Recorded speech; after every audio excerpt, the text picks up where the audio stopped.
Welcome back to Off Ball Takes. This is your host, Yarby Laws, and this is my co-host. For Wells. We appreciate all the support on our recent content. And before we do get started, please don't forget to like and subscribe and follow us on Instagram and TikTok at the OBT Podcast for more content and updates. Yes, we're back at it again with another episode, and today we got some NBA Cup action to talk about. We'll use that to kind of jump into discussions about a number of teams. I guess we can talk about some of the Thursday games as well. But so when we look at these last few Cup games, so we had a bunch of cool matchups. So the marquee matchup of the night was Rockets Spurs, right? Rockets were on a 5-game winning streak. The Spurs, of course, had just come off of a tough loss to the Lakers, right? In which Wemby fouls out. Luka has 5 fouls, right? There's a ton of fouls in the game, free throws. Right, both teams have played very well, but the Spurs were able to bounce back in this one against the hot Rockets team, right, where the Rockets came into this game as the best offense in the league, get a bunch of offensive rebounds. They don't take a lot of threes, but they've actually shot the three ball very well. But in this game, right, the Spurs, the big way they were able to win, offensive rebounding, right? They got a bunch of second chance points, forced a bunch of Rockets turnovers, right? The Rockets had 23 turnovers in the game, multiple guys with several turnovers. Durant had 8, right? Amen Thompson and Şengün had 3, Tari Eason had 4.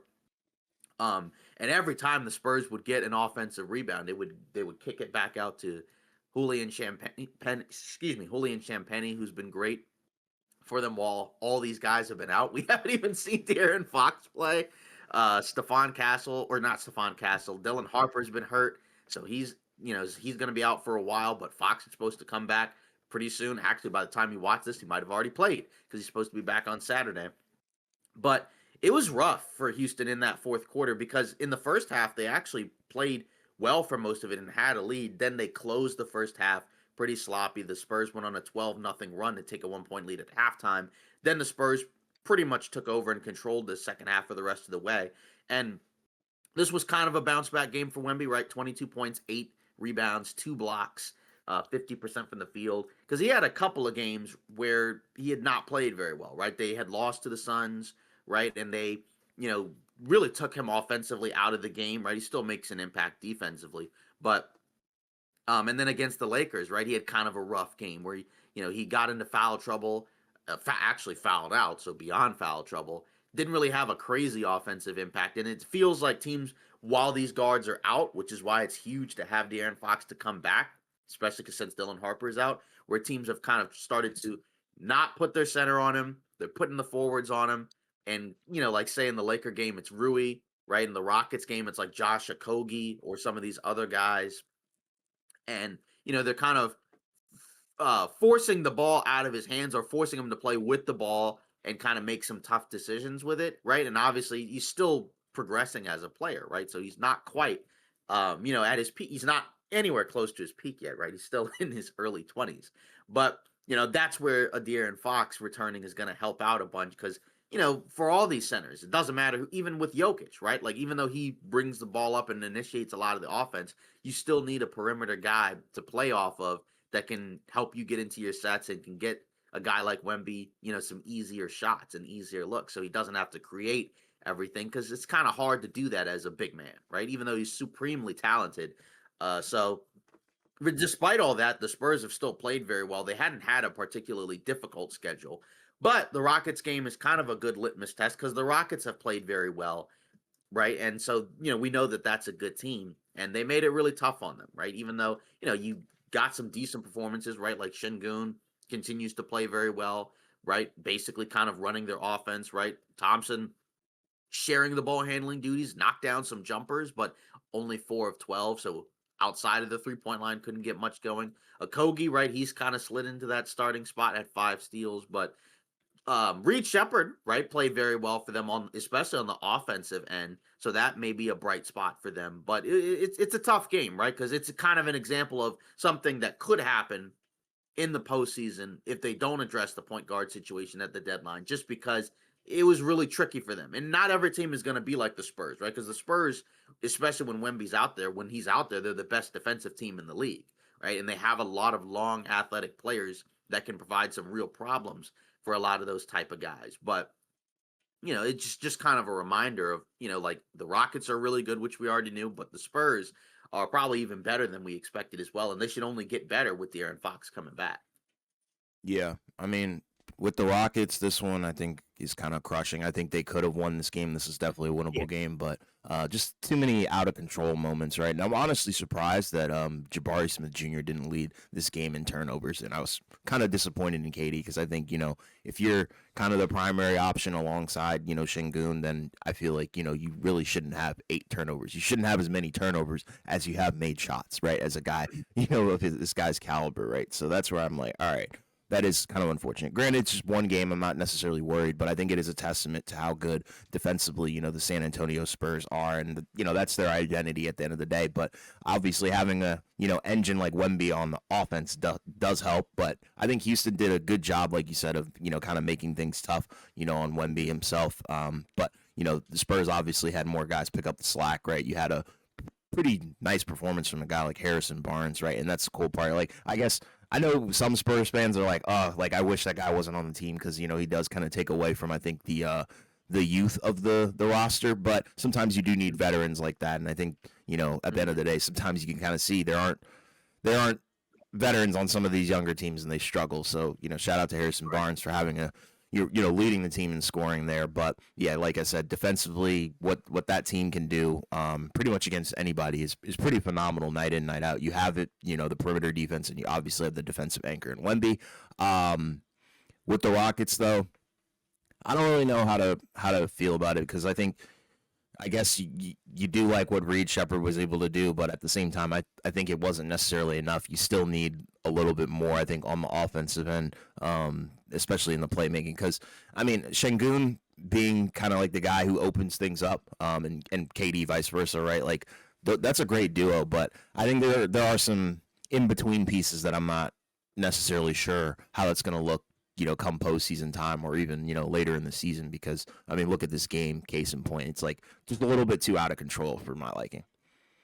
Yeah, and that's the tricky part because, even for you, right, you mentioned with the Rockets, right, that they're scheduled, right, they hadn't played like a lot of, crazy teams, Mm-hmm. but the positives for them is all the teams that they've played, right, they've beaten the brakes off them, right? Mm-hmm. Like in terms of their net rating, they're one of, it's dropped now because they lost, but like, after this game, they're third in net rating, right? So that means so far they played like one of the three best teams in the league, just in terms of it's a good sign to be able to beat teams like that. Because Yeah. obviously, like, you want to be able to show what you look like against the best teams, but the best way to pile up wins is to beat the teams you're supposed to beat. So, like, don't lose to Brooklyn.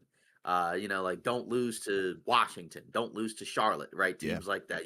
When you start losing those games that are winnable ones, right, then it makes the other games even more important. But, like I said, it mainly highlights the Spurs being really good and probably better than we expected, right? Because I think we all, even without Van Vliet, we expected the Rockets to be good. Mm-hmm. I think the Spurs people were high on, but you still needed to see it in action. And now that we've seen it in action, even without De'Aaron Fox and Harper's out, right, it's only going to get better from here, I think. I have a hot take. I think Yeah. Fox coming back is not going to be as impactful as Okay. people think. I don't know. Maybe that's just me. I'm not high. I'm like I love Fox, right? I love what he brings, in terms of the playmaking aspect, scoring as well. But I don't like the jump shooting, and I think this team, I'm not going to say desperately needs, 3-point shooting because they're not as bad as I thought they were going to be, from the 3-point line. But I think with him coming back, it might tank that percentage. But I don't know. I could be wrong. I guess the main question would be what's the starting five if the team was actually fully healthy, right? Because we haven't seen them fully healthy, right? Because I think Wemby obviously is and Fox are locks. Mm-hmm. Vassell's probably a lock as well, so that's three.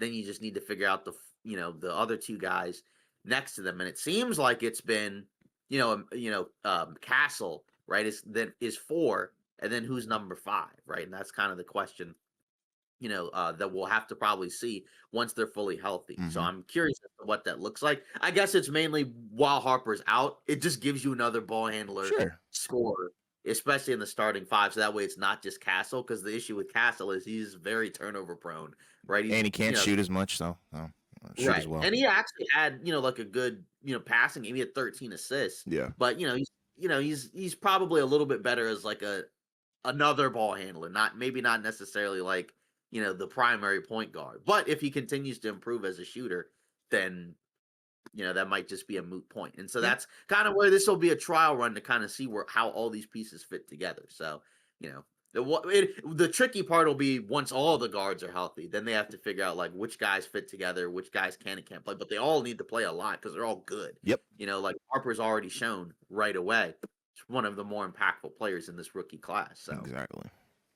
yeah, so moving on, I guess, if we want to move on to a team that's where not necessarily as positive, right? And that's the Dallas Mavericks. So they lost 118 to 104 to the Memphis Grizzlies, who are also a team that had not necessarily had the most positive vibes going out there. But for the Mavs, now they dropped to 2-7, dead last in the Western Conference, and it's looking pretty dark for them, right? You already got guys, I think, posting on social media, about seems like some of them miss Luca a little bit, right? Just kind of just maybe subliminal messaging there, but just in watching them play, it's all bad. Now, I mean, in fairness, they're not whole, right? You don't have Anthony Davis. You already didn't have Kyrie Irving. Lively's been out. So you really haven't seen the full form of this team. But the problem is that the Western Conference and the NBA waits for no man or team, right? And it's not like they've had an overly difficult schedule, right? Like we understand, yeah, you're probably not beating some of the best teams without your full crop of guys. But like, I mean, they lost opening night to Washington, right? And they had most of those guys available, right? Like they had AD, they had, I think, yeah, they didn't have Gafford, but they had AD, they had Lively, most of their supporting cast. I guess that was a Spurs game, right? But either way, like they lost some winnable games early on. And so now, when you're that far back, you have to do a lot of work to get back in. And we've seen it before. Like we've seen teams get off to ugly starts and bounce back, right? Even the Pacers, right, did that last year and got to the finals, right? The Lakers, right, a couple seasons ago were 2-10, got to the conference finals. But this is kind of the worst case scenario, right? Where one of the issues that we talked about is the fit. A lot of these guys don't necessarily fit together. And right now, some of these pieces, like, Cooper Flag has actually played better, right, in the last several games, right? Where he's, getting to his spots, and he's kind of getting to play and do whatever he wants to do, because the only other guy out there guard wise is D'Lo. And they don't necessarily have to share it with other guys. But once the team is whole again, then it's going to be trickier, right? Because then the team will be bigger. You'll have even less 3-point shooting and even less perimeter play. And it's just tough, right? Like Klay Thompson, for example, already to the bench, right? I think he was scoreless in the game against Memphis, right? And it's tough now because now he doesn't really have anybody who can really get him the ball and give him shots in some of his certain spots. He may just be cooked anyways, but it doesn't help in terms of the fit on the roster. So right now, I don't really know what they can do. I think you just have to wait until guys get healthy. But this was kind of the argument against it in the first place, is that like now you're building around two older players who don't necessarily have a great track record in terms of staying healthy, and your window's smaller now. Unless Cooper Flag can get to stardom as soon as possible, and he's a rookie, right? This is kind of the one of the reasons why we thought he'd be good right away, but even then, like we kind of expected that there'd be some growing pains, and there are, just because the roster is not necessarily idealized for a number one pick to kind of come in and shake things up and fix things up and patch things up. So it's pretty ugly right now, right? Their offense stinks, and they're not really good defensively either. So, and I mean, and that's even while Anthony Davis was out there.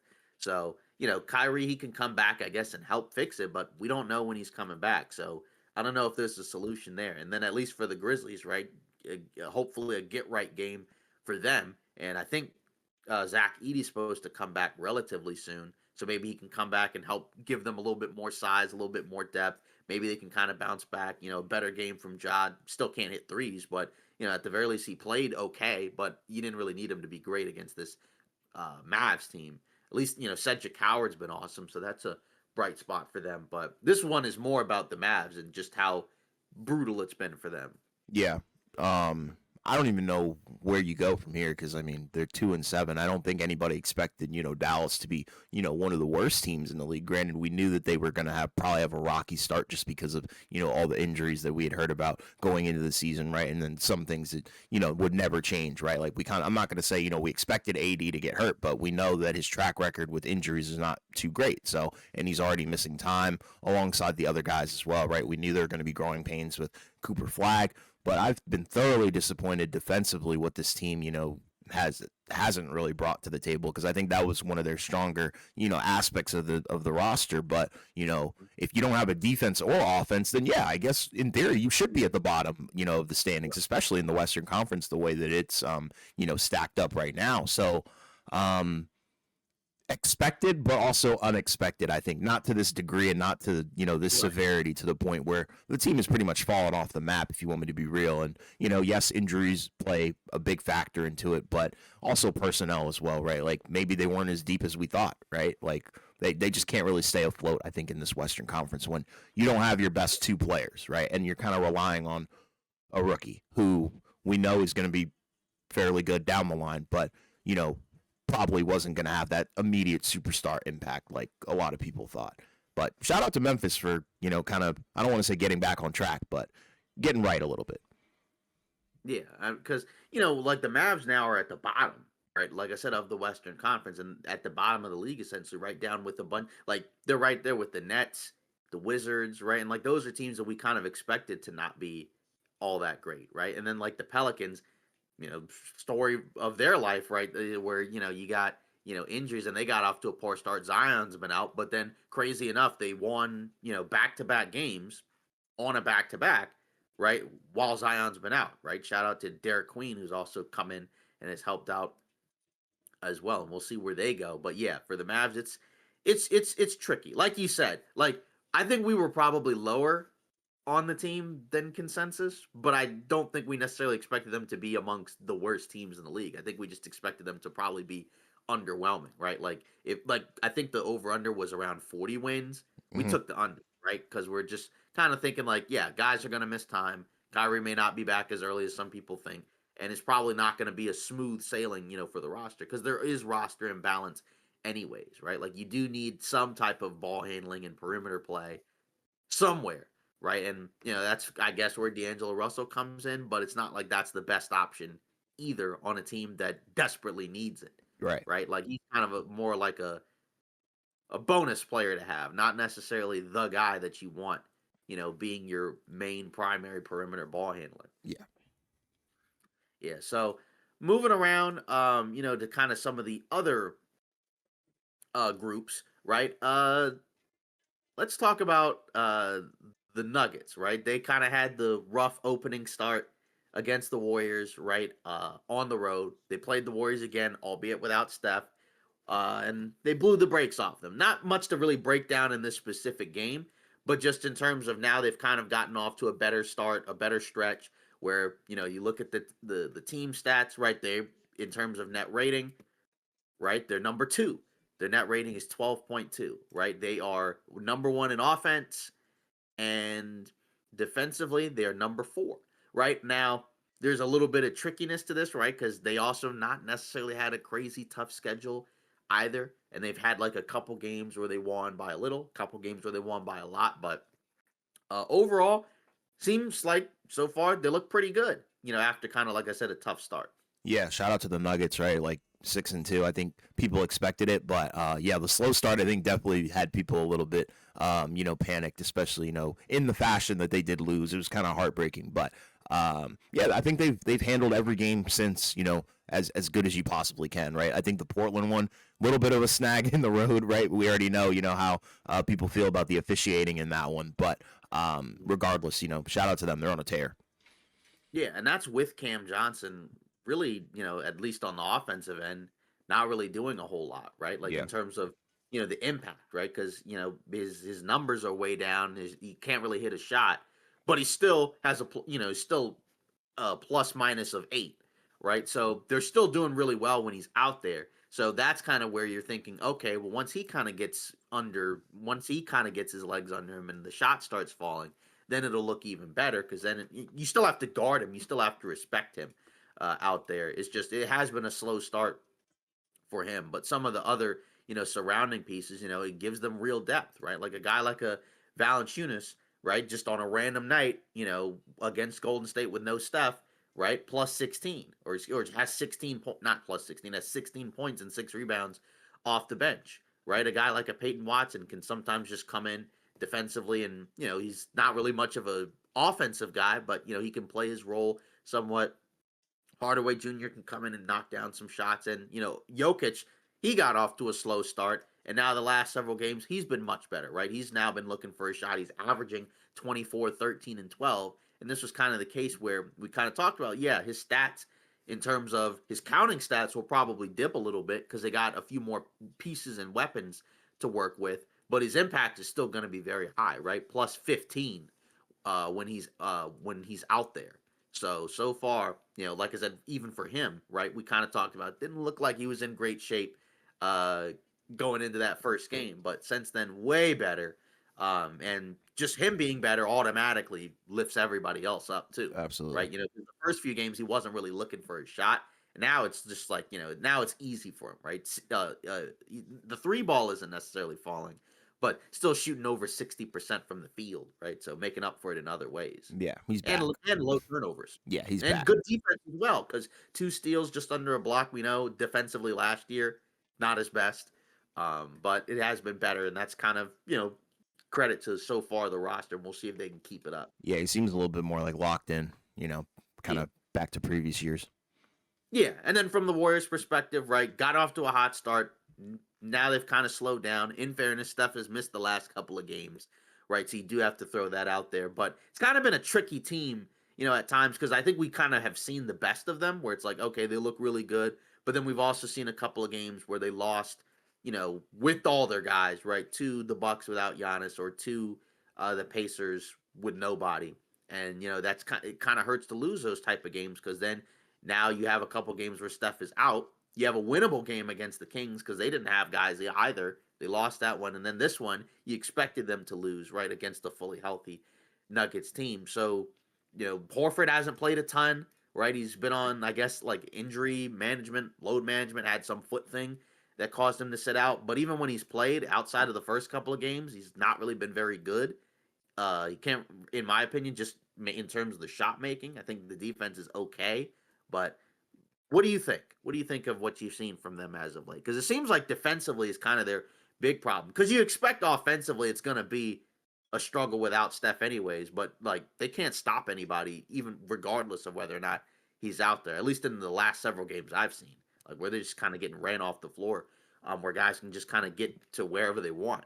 Yeah, I mean, I guess in theory, it's like you don't necessarily have like that stalwart perimeter guy. I guess who's kind of just like dedicated to locking guys up. Obviously, we already know Jimmy Butler, Draymond Green, very good on the defensive end, but I think age is a factor here as well, right? Like that's I think one of the biggest problems with this roster. So, I would probably kind of single out that as probably the issue. And I mean, yeah, like like you said, offensively without Steph, I mean, you would kind of expect them to, take a huge dip, but defensively, yeah, I don't know. They can't really, find any answers for anybody, and I think that's a huge struggle, especially without your star player as well. Because I mean, like Kaminga, not necessarily a lockdown. Moses Moody, close, not really. Pods, not really either. So it's like I don't know. I feel like systematically they just can't really find a way to get stops, and without stops you're not really going to turn that into offense either. So that's kind of a recipe for getting blown off the floor. But it's just odd because last year post Butler trade, right? They were one of the best defensive teams in the league, and they haven't really changed the personnel that much, Yeah. right? I mean, like they lost, I guess, Looney, right? But other than that, right? Like it's mostly the same group of guys. So I don't really know what the difference is here. Maybe it's just, and this is kind of what we talked about where they were great, with those guys last year, but it was always tough to spread that out across 82 games because you are going to have some games like what we've seen where, like, yeah, sometimes the guys just don't have it.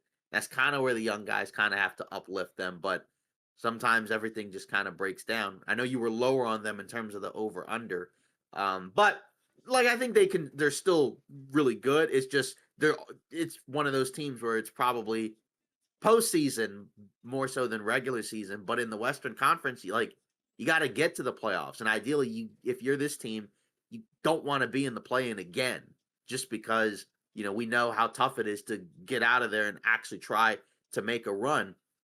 And obviously it's super early, so you can't really make any real definitive statements. But a couple of these teams are going to have opportunities to start pulling away soon, where then some of those spots are going to start getting locked up, right? Because if Denver, assuming they keep playing the way they're playing, right, they're going to lock up a top spot, right? Oklahoma City, we know, is going to lock up a top spot. I mean, of course, all the other ones are open, but it does feel like there's a couple of teams where they have a formula for where they're going to be able to win a lot of regular season games as long as they're healthy, right? And some of these other teams are going to have to figure it out. Even a team like Minnesota, right, where they've been kind of weird, right, where they can't get any stops, right? Like, so a lot of these teams are going to have to kind of figure out something, or else it's going to get away from them. Yeah, exactly. Yeah, like take the Los Angeles Clippers, right? Like now they've lost 3 in a row. They've had a couple of games, I think, where no Kawhi, right? Harden, I think, missed a game and doesn't look really good in the games that I've seen, right? Like I saw I know they didn't play, but but there was the game against Oklahoma City, right? Mm-hmm. Where there was no Kawhi, Harden's there, and they actually played pretty well, through the first 2-3 quarters, and then Oklahoma City just takes the game over. Then the final score makes it seem like it wasn't a close game at all. That's just what OKC does, even with guys out, Sure. because they've had a bunch of guys in and out, no J-Dub yet. Yep. And then they played the Suns, right? And they played Phoenix. Now, in fairness, no Kawhi. I don't think Harden played Nope. either, right? Yeah, no Kawhi, no Harden. Jalen Green came back, Oh yeah, that was his and they debut. ran Yeah. off. Yeah, and he made his debut. And shout out to him. He had a really strong, first game. Yep. They got ran off the floor, right? Yeah. Because this is one of those teams where they have a lot of depth, and when guys are out, or they can load manage or whatever, they can still win games. But problem is, aside from Collins, right, which we kind of expected him to be good, right, because we liked him as a player, we thought it was a good addition. Most of their other acquisitions have not worked out at all, right? Like Beal in that game did not have a revenge game. He was 2 for 14, minus 23. And then you have Chris Paul. Looks like he might be done. Brook Lopez looked like he might be done. They had some really rough moments in that game. Couple of clips, if you haven't seen, where it just looks like the game might be a little bit too fast for those guys Mm-hmm. at this point. But this is the team that I've said I cannot quite figure out whether or not they're actually good. It is early, but my main question is, are their acquisitions actually going to be good? Because if you don't get a good version of Beal, if you don't get a decent version of Chris Paul and Brook Lopez, then you messed up and you're going to have a real problem, because that's kind of what they were really banking on, especially for Beal, right? Because that's the Norman Powell replacement. He was really good for the Clippers last year, right? He basically was adding like another 20-point per game score, Yeah. with Paul George leaving, right? And now you don't have that at all. And if that's just what it's going to look like, this is going to be a rough team to look at. Now it's early, right? Where I've said that with all of these teams and all these games, but so far the return doesn't look all that amazing, because it's just like we've seen Beal be able to have good offensive performances in the past, right? Even with like a less than stellar supporting cast. But maybe, I mean, it could, and maybe he's just got some type of injury. I know he had a back thing earlier in the season, but doesn't look great. Yeah, it looks horrible. The Clippers, like you said, I don't really know what's going on there. Obviously, without Kawhi, without Harden, that does hurt. But at the end of the day, it's like you said, you kind of expect like the guys to be able to pick up the slack, but every addition has literally sucked except for John Collins, like you said.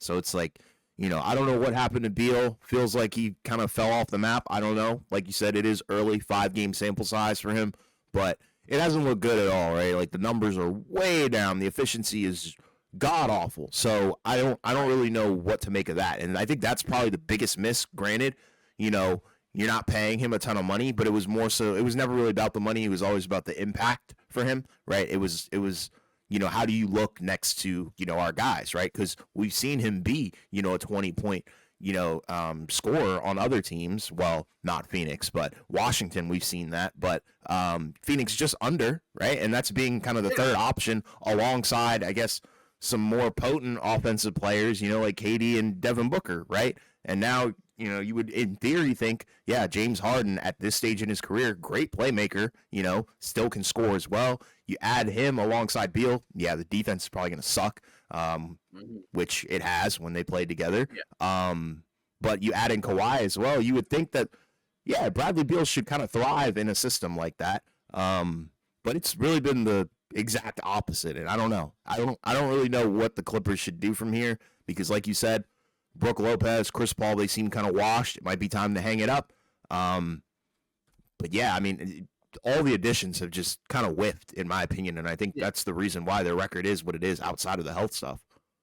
Yeah, this is a team that I was not quite as high on, but it is early, so we'll see what happens. But yeah, offensively, they are 21st in offensive rating, and then defensively they're 26th.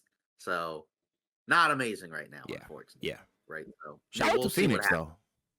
Oh yeah, because that's the funny part, right? Is that this was against the Phoenix team, right? And early for them as well, right? But they are 4-5, and that was without Jalen Green playing at all. Dylan Brooks, has been out for most of the season with an injury, right? They're kind of a weird roster, but the nice thing for them is, hey, Devin Booker has played and he's been great, right? He's kind of had a resurgent, bounce back season, right? Kind of, reminding everybody, hey, this guy is really good, right? Like, there was a time when he was, the best player on a team that went to the NBA Finals. Yeah. His shooting has been much better this year, right? Because he didn't shoot the three ball that well last year either. Yeah. And that's kind of a, even though like we know he's a mid-range guy, but being able to hit threes is also kind of a big part of his offensive game the last few seasons. So, now he's up to 43% from three. Still 7 assists, a lot of turnovers, but you don't have a lot of great players on this team anyways, right? So you kind of expect that, but he's got the ball in his hands, got a decent offensive workload. They have some, more athletes, a little bit more, whatever. But are they still going to be a good team? Probably not. But I think if you're a Suns fan, they'll probably be a little bit more fun, maybe. I mean, I guess the expectations are lower now, so that's part of it. But it's still early. So, but there's at least like some type of formula there, but the main focus would be on the Clippers, of course, just because they're kind of looked at as a contender. Yeah, crazy. Yeah, so yeah, kind of hard to figure out that one. But moving on, we also had a couple other performances right in the cup. So we did have the Magic and the Celtics play. Right, the Magic were able to get a bounce back win, 123-110 against the Boston Celtics. Right, and you got some good performances, right? Like you had, Franz Wagner with 27 and 6 leading them in scoring. Paolo plus 25 in the game that he played, 15 points, 9 rebounds, 4 assists, only 40% from the field, but 4 of 10, right? So one more make, that's 50%. Really not a big deal. Desmond Bane, right? 22 points, 6 rebounds, 7 assists, and that's kind of key because he had not been great to begin the season, right? If you look at his numbers, they've been kind of underwhelming. You expect a drop in the counting stats because he's playing with more guys, but just, from last year, 48 from the field and 39 from three. He was, basically 30% from three, 40% from the field this season. So offensively went from being one of the best shooters in the league to, my goodness, this guy cannot hit a shot. Paolo, right, had also gotten off to a slow offensive start. Bright spot, I guess, Wendell Carter Jr., his three-point shot is back. They still don't really guard him from three, but him actually being able to potentially space the floor as a three-point shooter helps, right? Tristan Da Silva's been good. Black's coming off the bench. They still can't really seem to find any other switchable guys off the bench. Like Isaac just seems like he might just be somewhat cooked. I don't know. Yeah. But he hasn't really been able to get out on the floor and play a ton or be much that impactful. Yeah. Only played 4 minutes in this game. They went with Goga Batazde in this game as the backup big. Tyus Jones, less said about him, the better. Yeah, he can't play with Anthony Black. I've noticed that. It's the weirdest thing ever. And of course, obviously, they're always playing together. So I'm just like, all right, whatever. It's the weirdest thing I've ever seen. Horrible combo, by the way. Yeah, exactly. So that's the thing is they have kind of a weird mishmash of guys playing together. And this is one of those teams where, like, I was pretty high on this roster going in here. So, Same. I'll take, a hit on that one. But just, offensively, they hadn't been that great, which you kind of thought they'd be better, right? I mean, in terms of the offensive rating, I'm sure it's probably a little better after this game, but it's still 19th. So it's still below average on offense. And then even defensively, like, they're 15th. So, they've taken a big step back on both ends of the floor. So that's kind of rough. I'm Maybe you can kind of hope that some of these guys will play better because I already mentioned it with Paolo and with Desmond Bain, but it does seem like maybe they're gonna have to figure out something in terms of maybe some other type of player that they can acquire, and I'm not really quite sure what that is. Like I said, maybe it would be nice if you could have like a real stretch five out there, right? So that you actually have to guard. So maybe that way that can kind of change, maybe the lanes for like Paolo and Franz because they both kind of are guys that prefer to attack the basket. Even though sometimes Paolo will settle for jumpers, but they both kind of like to drive. So that might help. And then after that, maybe you can kind of get some type of wing out there to kind of maybe you could find some ways to play some small Paolo at the five lineups because we haven't really seen a lot of that either. And I know he's not like an ideal defender, right? At that spot, but just giving them a little bit more versatility because it just feels even when you're watching them, like in this game, it was okay, but like I mean, the final score is what it was, but this was a game where they looked like that they were getting ready to lose it and blow it at one point in the second half. So even then, it's not really been pretty. So hopefully it improves and gets better because as I've continued to say, it's probably gotten annoying to this point. It's still early, but this team's definitely been kind of on the underwhelming side of the court so far this season. And I would like to see a little bit of improvement from there. Because at least with the Celtics, like, I wasn't quite as high on them going into the season, right? Like, obviously for them, right, we know that they have injuries to deal with anyways, right? And I don't know what their approach is going to be in terms of, like, are they going to move guys or whatever? But, like, with the Magic, I expected them to be, like one of the best teams in the Eastern Conference. And they have not looked like that so far at all. Yeah, I'm starting to. I don't want to say lose hope on this team, but it's starting to get dark for me, in my opinion, on this Orlando Magic team. And it starts with the duo of Franz and Paolo. I feel like I don't know, night in, night out. It seems like they can never really find the balance of yes, we both can play well. It seems like one or the other is playing well, and when one isn't playing well, it looks really bad. Like Paolo settling for the mid-range shots, the tough ones. It's kind of annoying, in my opinion, knowing the talent that he has. Right, this is a guy who could easily bulldoze his way to the rim, or even get other guys involved. Granted, in this game, it wasn't nearly as bad as I'm making it sound. Right, and you did have Franz, play very very well. Right, and Desmond Bain as well. Right, and that's really the key. These guys just really need to hit their shots, but the bench has been very very weird, and I thought they were a deep team, but looking at it and watching them actually play on the court, I don't think that they're that deep at all, right? And I already talked about it. Anthony Black, Tyus Jones, you can't really play them together because I don't know, it seems like they're, I don't want to say both too unselfish, but there's no spark, I think, spark plug off the bench, and I think that's a problem for sure. I think some people thought Jace Richardson would be that guy. Obviously, that's a lot of pressure to put on a rookie, so I don't think that's going to be the case. But I don't know what this team needs. Like they do need they're missing a connecting piece that I think people thought Right. Desmond Bain could be. But like you said, the numbers have just been all over the place. Good bounce back game for Bain himself, and definitely a good win for the Magic. But we'll see because I don't know. People kind of had this team top 3 in the East, and they have not been that by any No. means. Yeah, and Suggs, for what it's worth, he's on a minutes restriction, right? He's Sure. only playing like 20 minutes a game, and we know he's a very important piece for them as well. But that's why you kind of hope maybe this might be a game that can get him in the right direction. It's just like you said, Jones and Black. It's like you said, it's kind of hard to play them together, right? Because they both kind of play with the ball in their hands, right? Like they're both kind of like your prototypical, ball handling guard. But at the same time, like Black's the one you drafted, so that's kind of the guy ideally that you probably would prioritize, And he's better. right? Yeah, he's younger, better, has more upside, especially as a defensive guy. So that's so maybe that was just kind of a rough signing, but like you said, if you can get one more piece in there, hopefully off the bench, that, like you said, can kind of help bring some stability and kind of help make some of these groups make a little bit more sense. I don't know, like I said, if it's a big or a wing, one of those two. Maybe Mo Wagner, if he can come back and be healthy, maybe he can help, right? Because he's kind of supposed to be your offensive spark plug off the bench, right? Like of their, three centers, he's probably your best offensive one, right? Because he plays with a lot of energy. You can shoot the three, things like that. So he could, but so maybe he can kind of provide some, but we don't know when he's coming back, right? Because he's got the torn ACL. Yeah. So, it may be a little bit before he comes back, but it also shouldn't be we need Mo Wagner to come back for them to, look good against some of these teams. Because it's not like they have had like a crazy tough schedule. Right? Yeah. Like they're losing to, like they got beaten off the beaten the brakes off of by the Hawks without Trey Young, right? Who've also not necessarily been spectacular either so far to begin the season. So Mm-hmm. yeah, we'll see.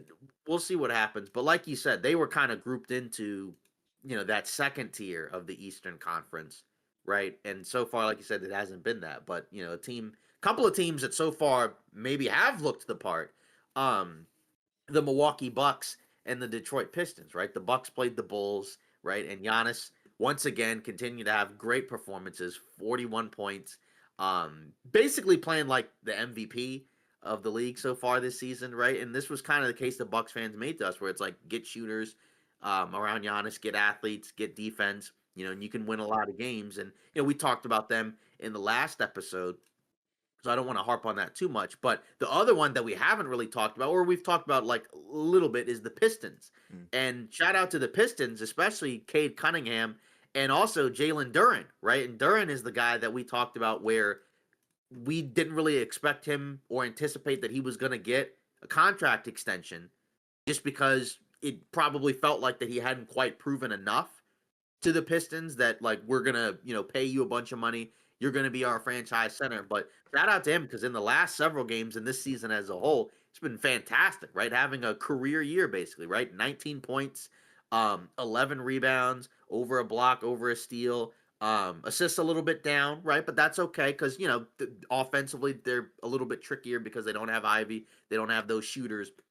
And every time you look up, right, he has like a 30, 30 game basically out there. So just kind of a, great performances by him in the last game against the Brooklyn Nets, right?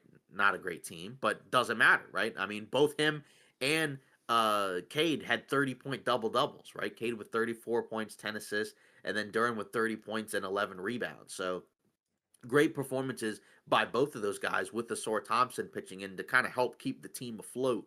While Jaden Ivey's out, and they're 7-2, right? Right now, sitting at the top of the Eastern Conference after the Bulls lost to the Bucks. They've won 5 in a row, and so far, they're looking pretty good, right? And it's possible, either if Ivy comes back, or maybe they make some type of deal at the deadline to bring somebody in. They could be one of the better teams in the Eastern Conference. Maybe they take the place of one of those other teams that we might have been a little bit higher on. Yeah, for sure. Shout out to this team. I think, Cade and Duran have completely figured out the pick and roll, and I love it, Yeah. right? Like, it's mastered. Everything's kind of coming together. And I think a portion of that was obviously Cade coming into his own last year. Perfect. But like you said, Duran, I think, offensively was kind of awkward last year, but now you're kind of seeing him be more comfortable. And I think that is a testament to how good Cade has gotten, finding guys, right? Still a little turnover prone, but, very efficient, and when you have like 10 assists and 4 turnovers, I mean that's a pretty solid ratio. So nothing too crazy, but yeah, shout out to that team, because this was a team that I thought was going to potentially take a little bit of a step back, but so far they've kind of just had their foot on the gas, just kept going. And defensively, I love the identity that they bring. And yeah, they've just been firing on all cylinders, and I don't think anything's really gone wrong per se for this team so far. And yeah, like you said, Jay Ivy's not even here, so I'm curious to see what they look like when he comes back. Yeah, exactly. And like you said, that's the cool part where, keep it simple, right? With the pick and roll between him and Duran, right? Because both of those guys, even Duran, right, as a big, right, can be a short roll guy and can kind of find guys, cutting to the basket, or, 3-point shooters or whatever. So the young core of guys are starting to kind of really click and kind of figure things out. And that's what you want. Because now, like you said, Cade's gotten to the point where he basically is a one man wrecking crew off it, like an offensive engine, right? Where now he's giving you the 26 points, but also the 9-10 assists a game. And like you said, even though he still is turnover prone, it is down, right, with the assists being up and with the offensive responsibility being up because they don't have the same personnel like they did last year. And that's the main thing. I just wish that they had a few, some of the guys that they had last year, right? Like, could they get back a Malik Beasley or, like, could they, like I said, swing a deal for somebody at the deadline? Because, Cade feels like he's kind of gotten into the tier of guys where, like, now let's try to continue to build a winning team around him. And, I'm glad I didn't sell my stock on him, right? Because there was a stretch. Because I remember our first year when we did the podcast, right? Like, a lot of people had questions about, is this guy really a franchise player, right? Because, yeah, not even just you, right? Yeah, But I like know. a lot of, right? Because the team was horrible, right? And, even though his numbers were looking fine, right? It didn't really feel like that they were that impactful. And he had been hurt too. So that was the other part that kind of stunk as well. But he's really grown into his own, right? As a true franchise player. Now it's just about, getting the right guys around him. And, with Duran playing so well, I feel like you almost kind of feel almost inclined to pay him, this summer. And we'll see what they do. But it's a great story, no doubt, right? Because like I said, they're one of those teams like Houston, where the first year we did the podcast, like they were horrible, right? And they weren't just horrible; they were a joke, right? That's kind of the worst type to be, right? Where it's like you don't even know what we're doing here. So shout out to them for completely turning things around and now looking like one of the better teams in the Eastern Conference, right? So, Yeah, um, they got a taste of winning. They ain't going back.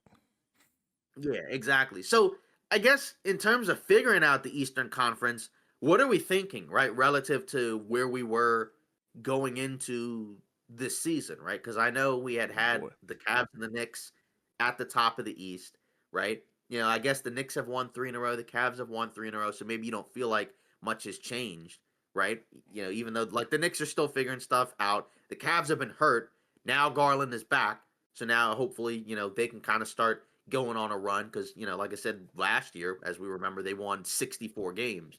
But what has changed for you so far in the Eastern Conference based off of what you've seen? Because right now, I would probably move the Bucks up, right? I think from where they were before, right? I think we had them a little bit lower, right?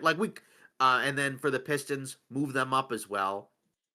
Move the Bulls up, right? I don't know if it's sustainable, right? But they look better than they did last year. And even the Heat, right? Because the Heat, I think, were a team where I think we actually picked the over on them, funny enough. Hmm. And they've actually looked relatively solid. And that's with not even really being whole. Right now, Bam's missed a couple games. Hero hasn't even played, right? Powell's been in and out.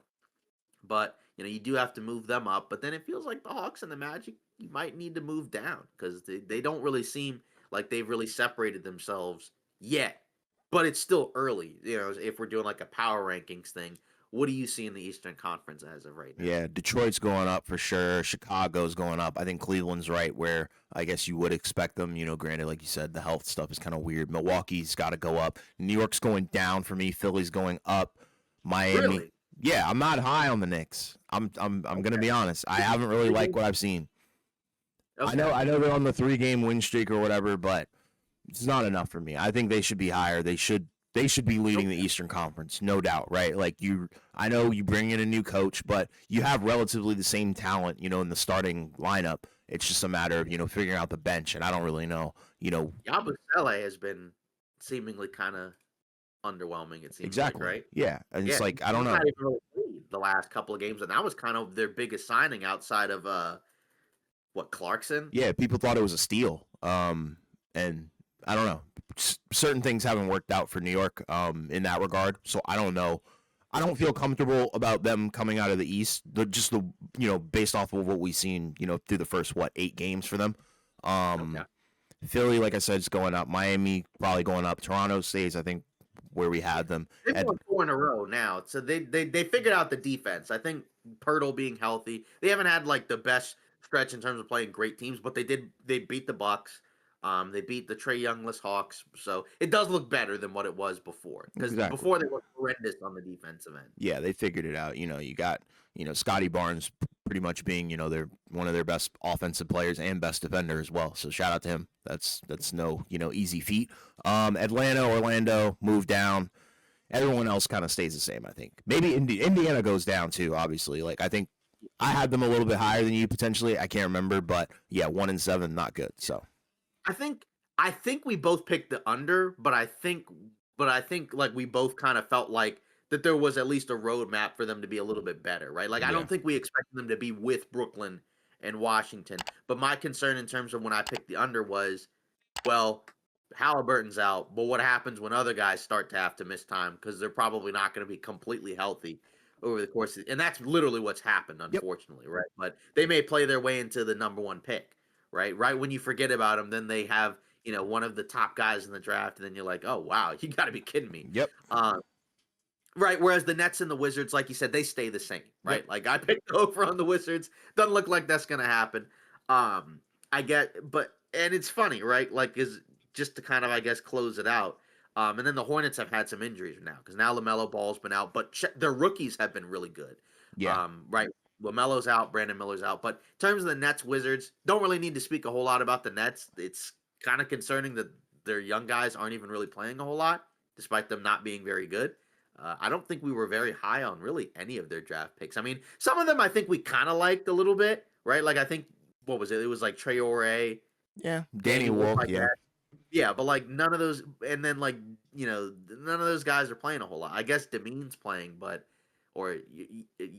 Yegor has not looked particularly great. Call that. I think some of us called that one miles away. I don't think either of us were very high on that player, or No. especially at that pick, right? It'd be one thing if it was like all because all the other picks were lower, so it's not the end of the world if those guys don't pan out. But that guy was your highest draft pick, and that one looks not great. But Yeah. the Nets are also not very good. So and now Cam Thomas is out, so they're probably going to be even worse. Yeah. Which I guess is probably what they want anyways. And at least for the Wizards, right? Like they've lost 7 in a row, but it does feel like there are some bright spots for them. Like Sarr, it's been really good. Yeah, Like he has. he was drafted number 2 overall. He's been, his stock might be going up right now because he's actually looked really good. We saw him in person against the Philadelphia 76ers, and he had a really good game against them. But, I guess any Wizards stuff you got to say? Just to close it out? Shout out to Keyshawn George. Shout out to most of the young guys. Not really a fan of Bub anymore. I don't know what happened to him. Kind of a weird. Yeah, I don't know though. I mean, it seems like every minute that he's on the floor is just nasty. I don't know. It's a weird fall off because I know last year, like, he wasn't, the best player by any means, but I want you to know he shot 40% from the field last year. Now he's shooting 28%.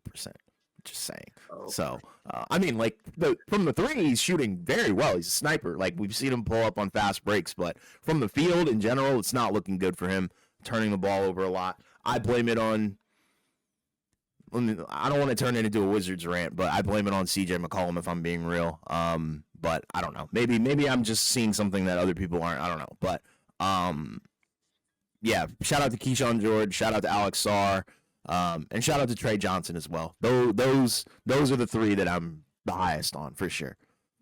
And yeah, they just keep losing, but it is what it is. At least some of the guys actually look like NBA players. Yeah, and maybe in a later episode, whether it's the next one or whatever, like we'll do one like on the Western Conference. Don't really need to do both in one episode, but the Eastern one, that's the fun, that's the trickiest one because it's really hard to kind of parse out like which teams in the East are the best because like you said, the team because like the Knicks have not been they've won 3 in a row, but like you said, they haven't overwhelmingly ran away with it, and the Cavs at least have the excuse of not being healthy. So maybe we might have to tilt it towards Cleveland, or maybe there's another surprise team because that happens literally every year. But so far, been a fun season, right? So hopefully, we can hopefully these guys can get healthy because it's also been a very injury riddled season, unfortunately. So that's the part that kind of stinks, and that's something that I think you kind of called going into the season. Yep, so a little bit. Yeah. So now we'll close it out like we normally do, right? With our polling. And so our last question was, are the Bucks back? Right. This was our Bucks short that we put out as they, have played very well to begin the season. And 57% of all the responses said no. So seems like people aren't really buying it, interestingly enough, at least on IG. Because, and like I said, at some point I'd like to see what it looks like on other platforms. So maybe I'll set that up at some point. But yeah, that's what it looks like. Yeah. When the last time I looked at it, it was like 50-50 when some of the earlier responses came up. But it Okay. seems like now more people are saying no for whatever reason. Yeah. I mean, I agree with them. So, I don't think, this is sustainable, right? Like, I don't know if Ryan Rollins is going to have this kind of season, the entire way through, but we'll see. Time will Yeah, tell. and then and then we got a couple of comments from Faku_Ray, right, who actually was here, who commented on our Mav short way back in the off season, and he said, "I like your content, guys. Keep going. For me, it's not sustainable. They maybe get a good position at the regular season, but they're not going deep in the playoffs." Shout out from Uruguay. Oh, So yeah. Shout out Uruguay, man. That's what's yeah, up. But yeah, I agree with everything you said, right? That's the end game goal, right? You have Giannis. Every year should be title aspirations. This is not a title team. Point blank, period. That's the argument. yeah, and then second comment from Ethan Schulenberg Calvert, who said, "Yup." I guess as in response to, "Are the Bucks back?" And then I did ask how far can they go, and they basically said like they're not quite sure. They think that they can go further than what most people expect, but because it's early, they said they need to wait and see, which is understandable, right? Because the Eastern Conference is kind of tricky, and there are a lot of teams that seem like they're not that much different from one another. So Yeah, I agree. mm. Well, that's it for today's episode of Off Ball Takes. If you want to join in on any of these questions or any of these polls, you can leave a comment at the OBT podcast, right? And check all of our socials, leave a comment there. Continue to like and subscribe as well as we continue to put out content for this NBA season because it's been a fun one so far. So let us know your thoughts on everything we've discussed today. We appreciate all the support. We'll see you next episode.